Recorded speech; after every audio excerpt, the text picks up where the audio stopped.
again, ties us on to our next point is don't be too broad either, though. It's great to cast a wider net. At the beginning, I would rather be too broad than too niche at the very beginning. But you can be too broad as well. Again, back to our original point that we touched on briefly was, for example, if you are helping someone with pools or you're a pool and spa business, don't put, just for example, pool as your search term. That's so incredibly vague. Like, are people looking for like pools near me in that they want to go to just a public swimming pool near them? Do they want to repair something for their pool? Are they looking for like a pool for a friend? Are they looking for just like a little kiddie pool kind of a thing? So you can be too broad. Too much of anything is a bad thing, right? So that's why we're bringing this up here as well, as we notice a lot of times, a lot of keywords that we come across are either too specific for it to, there's a balance here. You're either way too specific or way too broad. There's definitely a balance on that as well. David, do you have anything to add on to that?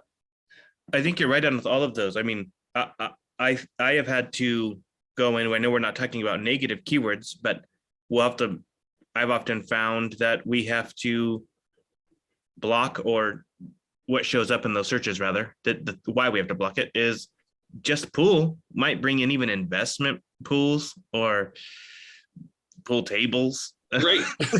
All of these unrelated things for most of the people that are selling pools and installing pools, and it's very harmful. So harmful to their bank account. I mean it doesn't actually cause any trouble to anybody, but it's expensive. You bid on all of these terms that are unrelated.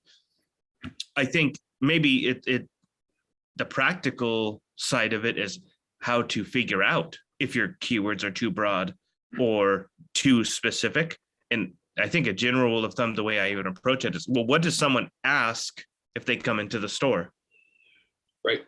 Or when they call in and they ask if you carry this, most of the time it's not a particular model, and it's not so broad. It's not so broad where someone calls in, it's like, hello, do you carry bodies of water?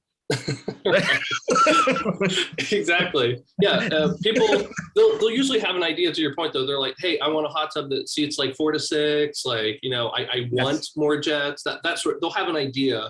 But yeah, a lot of times there are people that come in, to your point, though, they're like, hey, I want this, the 2.1 model of whatever that you have. That's what I want. But a lot of times people have an idea what they want, but they don't know exactly what they want. So yeah, right. I think understanding the customer starts with just really hearing how they ask the questions. And we see constantly that even in the pool industry, a lot of times when people are starting their search, they don't really know the difference between an above ground pool and an in-ground pool, even what the real difference is between them. Yeah. Or a gunite pool and one with a liner. They don't know how long one will last versus the other, or what costs are involved. Now, when people are ready to buy, a lot of times they know a little bit more, but a lot of times that initial search that they're doing, the initial inquiries are not so in depth. They're not so hyper specific yet. So we want to be broad enough that we can pull them in, but not so broad that we're picking up outside it. Right.